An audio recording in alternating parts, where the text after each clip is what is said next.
It's not anything anybody should ever have to experience. Tragedy in Schoharie. A deadly limousine crash kills 20 people outside a local country store.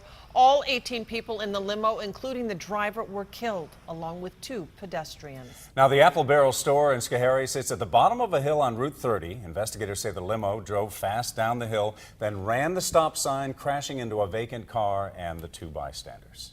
Good evening. I'm Elisa Streeter. And good evening, everyone. I'm Tim Lake. Now, federal investigators are calling this the deadliest crash in the U.S. in nearly a decade. They are on the scene because it involved a stretch limousine for hire, taking people to a birthday party. We have News 10 live team coverage tonight as New York State Police and the National Transportation Safety Board are working to find out exactly what went wrong. We begin with News 10 ABC's Sam Damasio in Schoharie for the latest on the investigation. Family and friends stopping by throughout the day, leaving flowers here at the scene of this horrific crash. One relative we spoke to tells me she's still in a fog, still trying to wrap her head around all of this. She tells me everyone who was inside that limo was doing the right thing, hiring a driver so they could safely enjoy a night out celebrating a birthday.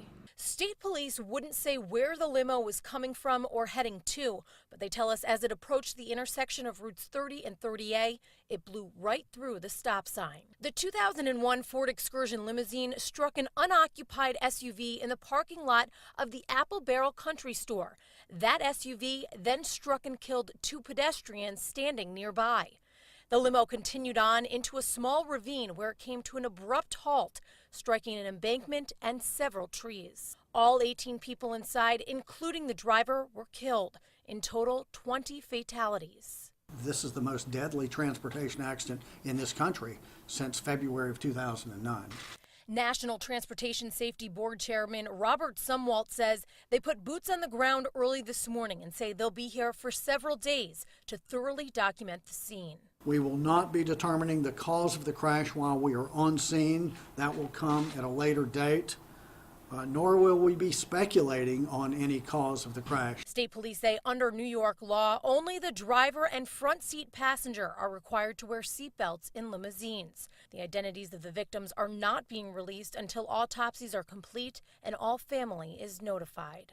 More than 20 different agencies responding here to the scene yesterday, from state and federal investigators to volunteer fire and EMS. Tonight, our thoughts and prayers are with them and with the families of all 20 victims. Reporting in Schoharie, Samantha Damasio, News 10, ABC.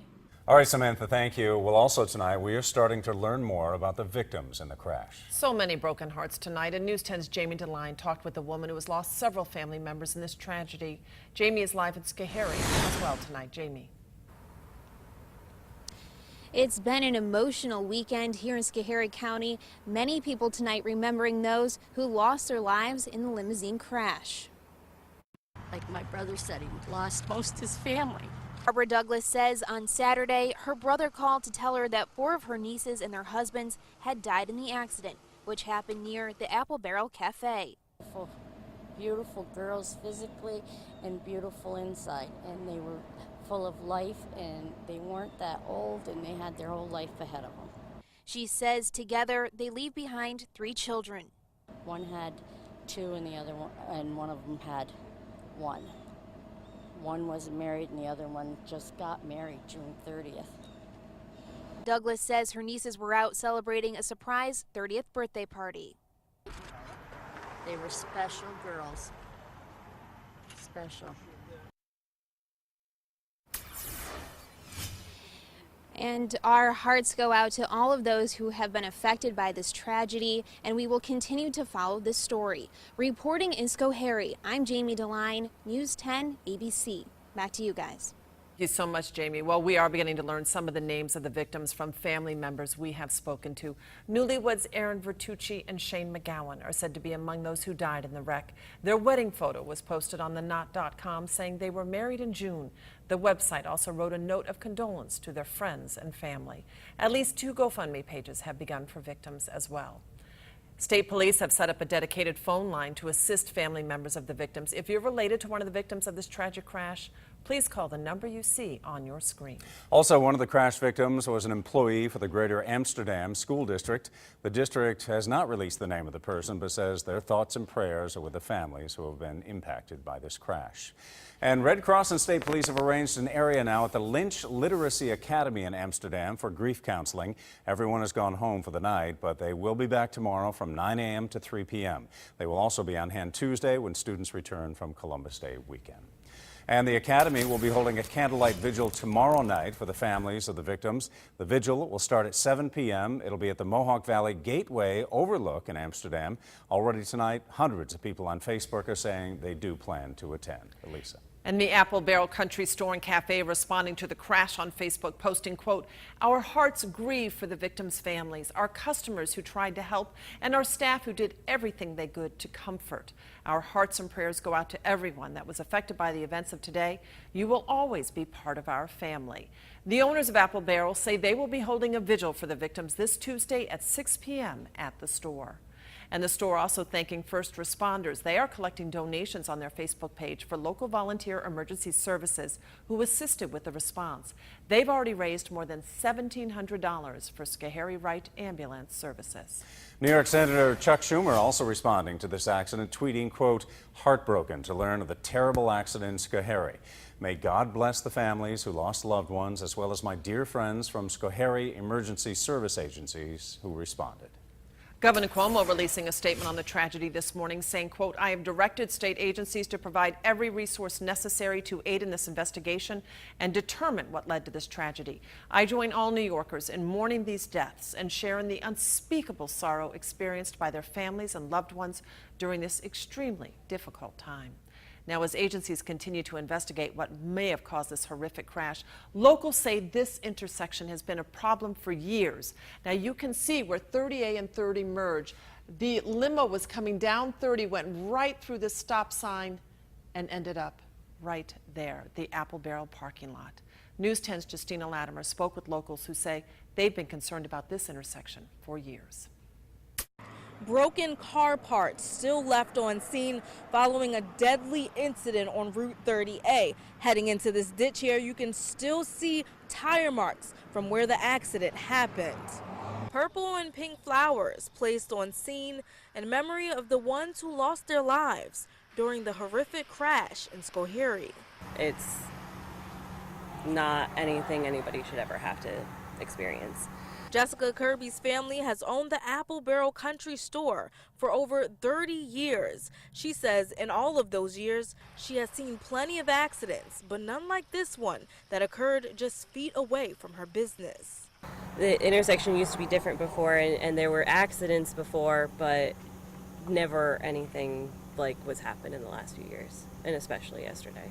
While the incident is still under investigation, people we spoke with in the area say the intersection at Route 30 and 30A can be a problem. We have businesses here where traffic is entering and exiting, and people get impatient. Apple Barrel owners say they can attest to this as well. So 2 tractor trailers have gone down the hill before and actually have come across the parking lot into the field in the back here. During store hours when somebody could have been killed. But after so many near misses, this accident leaves many people mourning the loss of several loved ones whose lives may have been taken away too soon. I'm hoping for closure. I'm hoping that, people like us that were affected find peace. In Schoharie, Justina Latimer, News 10, ABC. Thank you, Justina. Well, such a horrific crash is heartbreaking for first responders who can often suffer from post-traumatic stress after responding to a tragedy like this. Well, tonight the American Red Cross held a stress debriefing for first responders who were at the scene of yesterday's fatal limo crash. Approximately 10 volunteer firefighters from Central Bridge were at the scene. The firefighters say debriefing events like this help them cope with what they saw. Calls like this are going to stick with you forever. It's just a matter of talking about it. The more you talk about it with those who were there and other first responders who also experienced similar type events, actually does help to alleviate the stress on you. And we're a small department, but real close knit. So in times like this, we're already got each other's back regardless, but at times like this, you really pull together. Another stress debriefing will be taking place on Tuesday at the Schoharie Fire Department. As the National Transportation Safety Board continues its investigation, they mentioned the severity of this crash, calling it one of the worst in recent memory. Watch. 20 fatalities is just horrific. I've been on the board for 12 years, and this is one of the biggest loss of lives that we've seen in a long, long time. This is the most deadly transportation accident in this country since February of 2009. Now, that incident the chairman is referring to is the Colgan Air Flight 3407. The passenger plane from Newark, New Jersey crashed into a home just outside of Buffalo, killing all 49 people on board. The cause of that crash was later determined to be pilot error. We are dedicated to following this story as it develops. Stay with News 10 ABC on air and online for the latest updates.